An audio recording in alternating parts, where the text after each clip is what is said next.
Did you know being frugal is now a trend? It's called Underconsumption Core, and to me, it sounds a lot like what many of us have always done.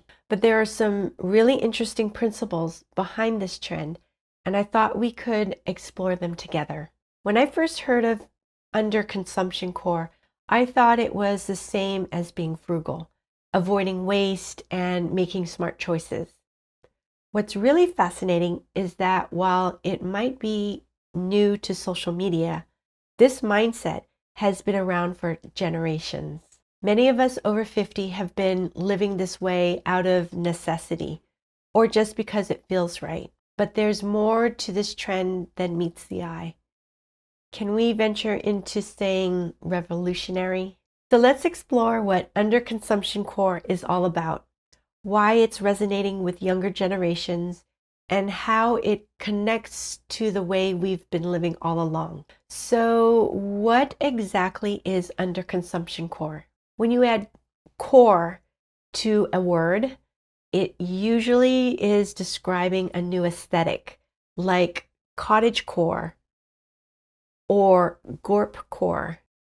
So, we could interpret this as a new trend of consuming less. There have been so many trends that were fashionable and timely that are now long gone, especially on ever-changing social media.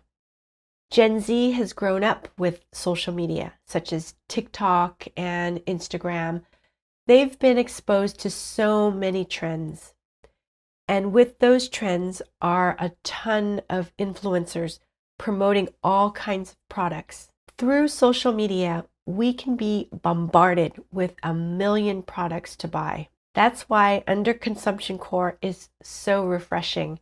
Rather than being inundated with new products that you need to buy, we see everyday people sharing their normal lives and what they use every day. It's about rejecting excessive consumerism. It's also about being mindful of what we buy, prioritizing quality over quantity, and making the most of what you already have. It's a pushback against the constant pressure to buy the latest trends, often fueled by social media and influencer culture. Now, there's been some criticism of this trend. Some say that showing old makeup, expired skincare products, and beat up sneakers is kind of gross. They ask, isn't this just showing how poor you are? But my take on this is that seeing the overconsumption of products, for example, showing massive hauls or restocking videos,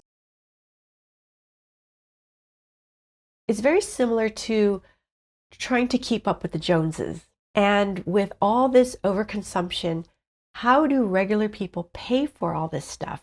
We start to feel like we need that brand new skin cleanser or new smartphone, like we're missing out on something revolutionary. But what I think is actually revolutionary is this trend. There can be a stigma to not having lots of material items or the latest designer brands. And this trend is rebelling against this idea. It's almost like underconsumption is anti-consumerism. And with inflation and the current economy, this might be a revolutionary movement against the status quo. As a society, should we be more aware of mindful consumption or how to take care of what we already have so that it lasts longer?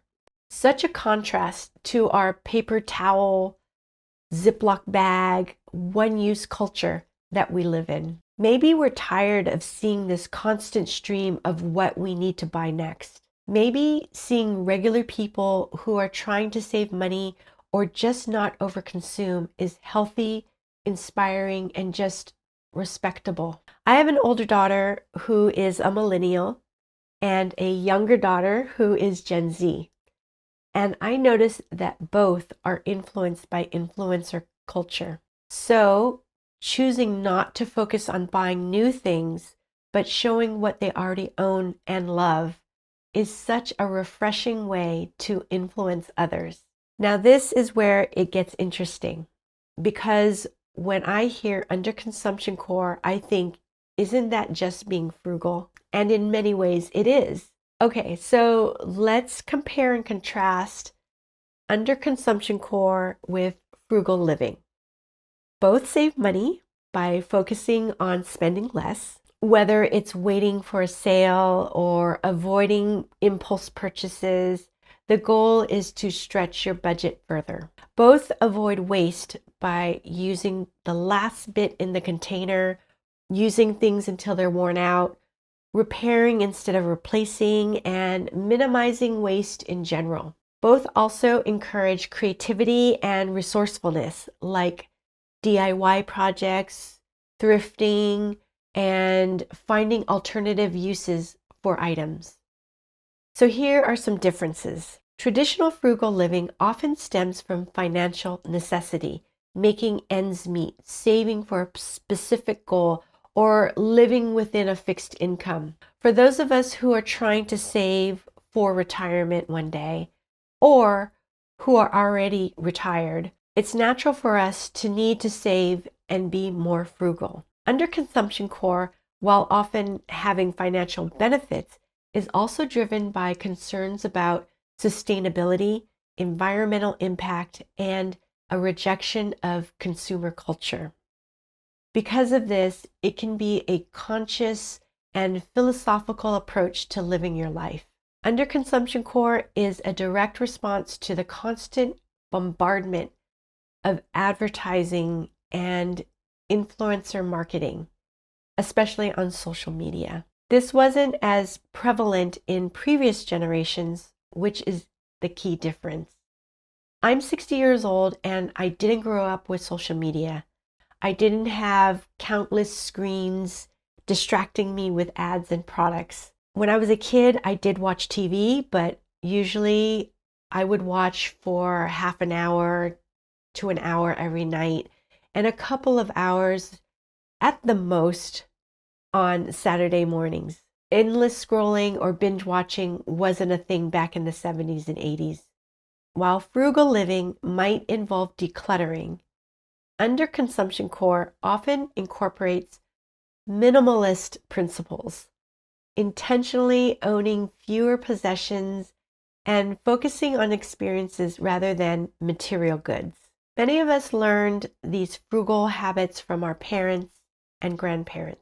We remember a time when mending clothes was the norm, not the exception. We know the value of a well-made item that lasts for years. In a way, this new trend is a validation of the way we've been living all along. It's a reminder that our practical, resourceful approach to life is not only sensible, but also aligns with important values like sustainability and conscious consumption. I do have to say that I've become so much more frugal ever since I was laid off in 2020 and started my own thrifting business. And now that I'm 60, saving for my retirement is even more critical than ever. When I was making a six-figure income, I definitely overconsumed and didn't save as much as I should have. It's encouraging to see younger generations embracing these principles. They're facing different challenges than we did. A different economic landscape, a constant barrage of advertising online, and heightened awareness of environmental issues.